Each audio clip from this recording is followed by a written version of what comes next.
पंजाब में राज्यसभा चुनाव 2025 की तैयारी जोर शोर से चल रही है। इस चुनाव के लिए कई उम्मीदवार अपने नामांकन जमा कर रहे हैं, लेकिन इसी बीच एक अजीब और विवादित मामला सामने आया है, जिसे जानकर आप भी हैरान रह जाएंगे।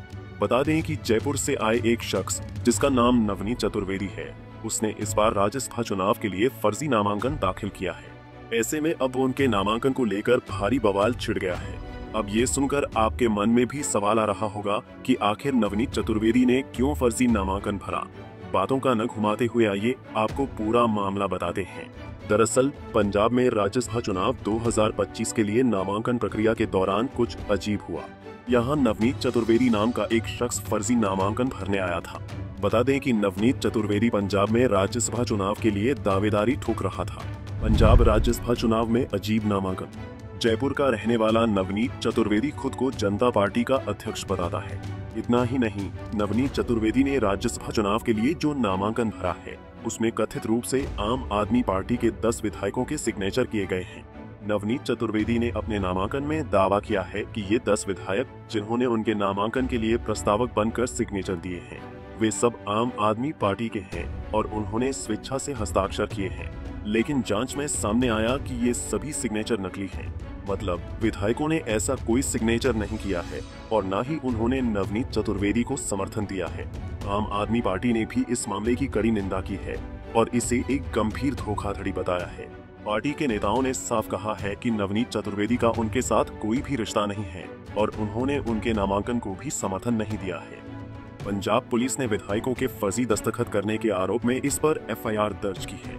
बताया जा रहा है कि नवनीत चतुर्वेदी पर कम से कम 10 एफआईआर दर्ज हुई हैं। आम आदमी पार्टी ने भी इसकी कड़ी निंदा की है। बता दें कि आरोपी नवनीत चतुर्वेदी की गिरफ्तारी को लेकर पंजाब पुलिस और चंडीगढ़ पुलिस के बीच भी तीखी बहस देखने को मिली।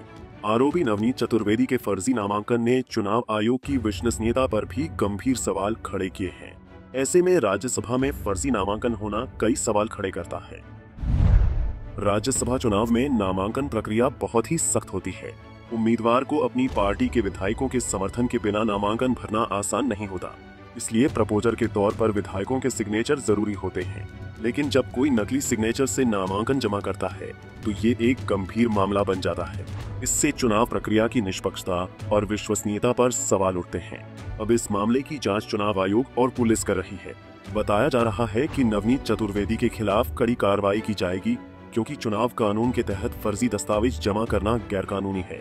राजनीतिक जानकारों का कहना है कि इस तरह की धोखाधड़ी चुनावी सिस्टम को नुकसान पहुंचाती है। इससे आम जनता का चुनावों पर से विश्वास कम होता है। इसलिए ऐसे मामलों को गंभीरता से लेना जरूरी है। आम आदमी पार्टी के प्रेसिडेंट अमन अरोड़ा ने बताया कि केंद्र सरकार की शय में बीजेपी फर्जीवाड़े करवा रही है। लोकतंत्र को खत्म करने की कोशिश की जा रही है। केंद्र सरकार की शय पे भाजपा फर्जीवाड़े करा रही है, लोकतंत्र को खत्म कर रही है। जैसे पहले अनिल मसीह के जरिए चंडीगढ़ में की कॉर्पोरेशन इलेक्शन में लोकतंत्र को खत्म करने की कोशिश थी, इस बार फिर दोबारा राज्यसभा की मेंबरशिप के लिए उन्होंने ये काम किया। कोई नवनीत चतुर्वेदी नाम का व्यक्ति है राजस्थान से, उसने जो राज्यसभा पंजाब की एक सीट खाली हुई थी, उसके लिए 6 अक्टूबर को 10 आम आदमी पार्टी के एमएलए के नाम लिख के नॉमिनेशन फाइल कर दिया, सिग्नेचर कोई नहीं थे। कल दोबारा फिर 13 अक्टूबर को फिर से और 10 एमएलए के, वो वाले 10 नहीं, और 10 एमएलए के साइन करके, जाली साइन करके फिर से कागज फाइल कर दिए। पहले वालों में एक एमएलए साहब ये खड़े हैं और जो कल साइन किए एक एमएलए साहब ये खड़े हैं, जो कहते हैं हमें तो पता ही नहीं है। उसके बाद जब स्क्रूटनी हुई उसकी, तो जब सोशल मीडिया के जरिए पता लगा कि ऐसे एमएलए के जाली साइन करके जो नॉमिनेशन फाइल की जा रही है, तो एमएलए रोपड़ दिनेश चड्ढा ने कल वहां पे एफआईआर दर्ज कराई। एफआईआर दर्ज हुई है, रोपड़ कोर्ट के ऑर्डर्स हैं, अरेस्ट वारंट है इस व्यक्ति को अरेस्ट करने के लिए। बहरहाल शिकायत के आधार पर नवनीत चतुर्वेदी पर अब कानूनी कार्रवाई की जा रही है। इस धोखाधड़ी की गहनता से जांच, इसमें शामिल अन्य व्यक्तियों की पहचान और फोरेंसिक एवं डिजिटल साक्ष्य एकत्र करने के लिए जांच शुरू कर दी गई है। राज्यसभा चुनाव के नामांकन में फर्जी हस्ताक्षर का मामला सामने आने के बाद सत्ताधारी पार्टी विरोधियों पर हमलावर है। आम आदमी पार्टी ने पूरी प्रक्रिया पर सवाल उठाया है और दोषियों पर कड़ी से कड़ी कार्रवाई की मांग की है।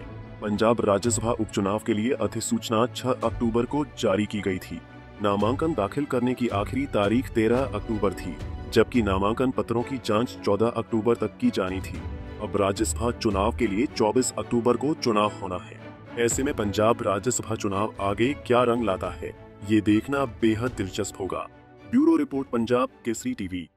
हमसे जुड़े रहने के लिए हमारे YouTube चैनल को सब्सक्राइब करें और नई वीडियो की नोटिफिकेशन के लिए बेल आइकॉन को दबाएं।